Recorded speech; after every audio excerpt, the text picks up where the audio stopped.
Hi friends, welcome to SN Ruchulu and vlogs. ఈరోజు నేనైతే నా స్టైల్లో మార్నింగ్ బ్రేక్ఫాస్ట్కి పిల్లలు ఎంతో ఇష్టంగా తినే పెసరట్టుని అయితే చేస్తున్నాను. ప్రోటీన్ పుష్కలంగా ఉంటుంది దీంట్లో, కాబట్టి మార్నింగ్ బ్రేక్ఫాస్ట్కి పెసరట్టు చేస్తున్నాను. ఈ విధంగా అయితే ఒక పావు పెసలు అయితే నైట్ అయితే నానబెట్టుకున్నాను. నానబెట్టుకునేటప్పుడు నేనైతే ఒక పావు పెసలు తీసుకుంటే ఒక గుప్పెడంత రైస్ అయితే ఈ విధంగా నానబెట్టుకున్నాను. రైస్ వేయడం వల్ల పెసరట్టు అనేది క్రిస్పీగా ఉంటుంది, బాగా సాఫ్ట్గా కూడా వస్తుంది. కాబట్టి ఈ విధంగా తీసుకున్నాను. మిక్సీ పట్టుకునేదానికి నైట్ అయితే నానబెట్టుకొని ఈ విధంగా అయితే వాష్ చేసుకొని ఒక 4-5 అల్లం ముక్కలు, ఒక 4-5 పచ్చిమిరపకాయలు, ఒక చిటికెడంత జీలకర్ర అయితే తీసుకొని దానికి మిక్సీ పట్టుకునేటప్పుడు దానికి సరిపడా సాల్ట్ అయితే ఈ విధంగా తీసుకుంటున్నాను. ఇది బాగా మిక్సీ పట్టుకోవాలి. అల్లము, పచ్చిమిరపకాయలు ఇవి కొంచెం బాగా గ్రైండ్ అయినాక మళ్ళీ కొద్దిగా వాటర్ అనేది వేసుకొని దానికి మెత్తటి పేస్ట్ లాగా, అంటే మెత్తగా సాఫ్ట్గా అయితే కొట్టుకోవాలి. పెసలు పిండి బరక అనేది లేకుండా సాఫ్ట్గా అనేది కొట్టుకుంటే దోశ అనేది క్రిస్పీగా వస్తుంది. పిల్లలు కూడా ఎంతో ఇష్టంగా తింటారు. ఈ విధంగా అయితే మెత్తగా కొట్టు పెట్టుకున్న పిండిని అయితే నేనైతే దోశ వేసుకుంటున్నాను. దానికి దోశ పైకి ఒక ఆనియన్ అయితే ఈ విధంగా స్లైసెస్గా సన్నగా కట్ చేసి పెట్టుకొని వేసిన అట్టు పైన మనం కట్ చేసి పెట్టుకున్న ఆనియన్స్ వేసుకోవడం వల్ల దానికి పెసరట్టుకి టేస్ట్ అనేది బాగుంటుంది. ఇలా సర్వ్ చేసుకొని వాటిని సిమ్లో పెట్టుకొని బాగా కొద్దిగా ఇలా అనుకొని ఆయిల్ అనేది పైన వేసుకొని కొద్దిగా సైడ్ ఆయిల్ అనేది వేసుకొని బాగా సిమ్లో పెట్టుకొని చిన్న మంట మీద కాల్చుకోవాలి పెసరట్టు. అలా కాల్చుకోవడం వల్ల బాగా కాలి టేస్ట్ అనేది బాగుంటుంది, క్రిస్పీగా కూడా ఉంటుంది. పిల్లలు కూడా ఎంతో ఇష్టంగా తింటారు. మామూలుగా తినాలంటే తినరు కదా ఇవి. ఇలా చేసుకుంటే పిల్లలు కూడా ఇష్టంగా తింటారు. ఈ విధంగా అయితే నేను పెసరట్టుని అయితే వేసుకున్నాను. ఫైనల్లీ మా పెసరట్టు అయితే ఈ విధంగా చేసుకున్నాను. దానికి కాంబినేషను టమోటా పుదీనా పచ్చడి చేశాను. దానికి అన్నం లేకైనా, దోశ లేకైనా, రోటీ లేకైనా చాలా బాగుంటుంది. నేనైతే ఈ విధంగా తీసుకున్నాను. పుదీనా పచ్చడికి పుదీనా టమోటా పచ్చడి. నేనైతే ముందుగా ప్యాన్ అనేది పెట్టుకొని దాంట్లో కొద్దిగా ఆయిల్ అయితే వేసుకున్నాను. నేనైతే అందాజుగా వేసుకున్నాను, ఒక 4 టేబుల్ స్పూన్లు అలా వేసుకుంటాను.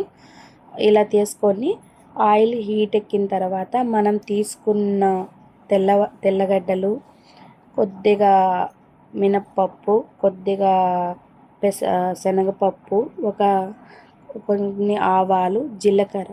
మెయిన్ జీలకర్ర ఉంటే దీనికి టేస్ట్ అనేది బాగుంటుందండి అని నేనైతే ఈ విధంగా తీసుకొని వాటిని అయితే పోపు పెట్టుకున్నాను. ఈ పోపు పెట్టుకున్న తర్వాత వాటిని కొంచెం బాగా ఫ్రై చేసుకోవాలి. అవి కలర్ అయ్యేంత వరకు కొంచెం ఫ్రై చేసుకోవాలి. తర్వాత అయితే నేను ఈ విధంగా ఫ్రై అయిన తర్వాత ముందుగా నేను కట్ చేసి పెట్టుకున్నాను కదా పచ్చిమిరపకాయలు, టమోటాలు, ఎండుమిరపకాయలు, తీసుకున్న ఎండుమిరపకాయలు అయితే ఈ విధంగా ఫ్రై అయిన దాంట్లో నేనైతే ఈ విధంగా తీసుకుంటున్నాను. ఎండుమిరపకాయలు, పచ్చిమిరపకాయలు ఎందుకు వేస్తున్నానంటే టేస్ట్ అనేది చాలా బాగుంటుంది. పచ్చిమిరపకాయలు వేస్తేనే ఒక టేస్ట్ ఉంటుంది. 2 వేసి చేసుకొని చూడండి, టేస్ట్ అనేది అప్పుడే చేంజ్ అవుతుంది, చాలా బాగుంటుంది. నేను ఈ విధంగా అయితే 2 తీసుకుంటాను. దాంట్లో అవి వేగుతూ ఉన్నప్పుడు నేను కట్ చేసి పెట్టుకున్న ఆనియన్ ముక్కలు అయితే దాంట్లో వేసుకున్నాను.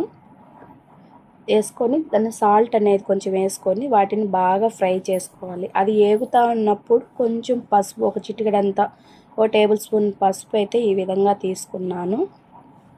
అది బాగా ఫ్రై చేసుకొని కొంచెం వేగుతూ ఉన్నప్పుడు ముందుగా కట్ చేసి పెట్టుకున్న టమోటాలు అయితే ఈ వేగుతూ ఉన్న ఆనియన్స్లో అయితే వేసుకోవాలి. అవి కొంచెం బాగా కలర్ అంతా, ఈ నీళ్ళు అనేటివి పైకి వచ్చేంత వరకు కొద్దిగా ఫ్రై చేసుకోవాలి. మనం ముందుగా కడిగి పెట్టుకున్న పుదీనానైతే ఈ విధంగా తీసుకోవాలి. తీసుకున్న పుదీనాను బాగా కొద్దిగా వేయించుకోవాలి. అది వేగితేనే కొంచెం టేస్ట్ అనేది, దానికి ఫ్లేవర్ అనేది బాగా పట్టి ఆకు అనేది బాగా సాఫ్ట్గా వచ్చేసి పచ్చడి అనేది టేస్ట్గా ఉంటుంది. ఈ విధంగా వేగుతూ ఉన్నప్పుడు చిటికెడంత, కొద్దిగా చిన్న నిమ్మకాయ సైజ్ అంత చింతపండునైతే తీసుకున్నాను.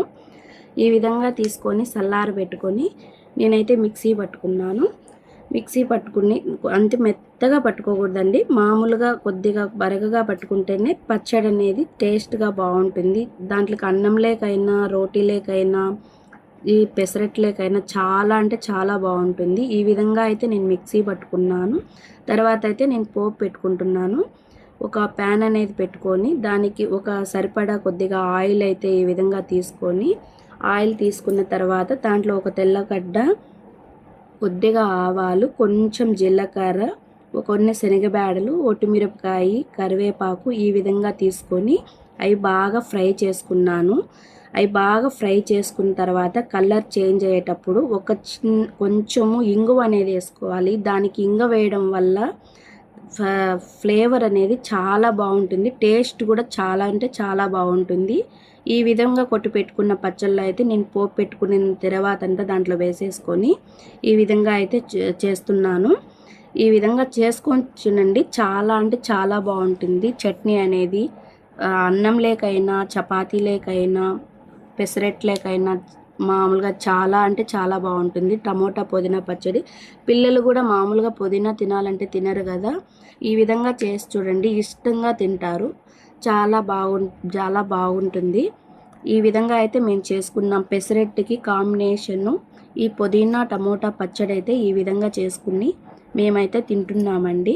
చాలా అంటే చాలా బాగొచ్చింది. పిల్లలు కూడా ఎంతో ఇష్టంగా తింటారు. ప్రోటీన్ కూడా చాలా పుష్కలంగా ఉంటుంది కాబట్టి మీరు కూడా ట్రై చేయండి. Please like, share, subscribe my channel SN Ruchulu and vlogs.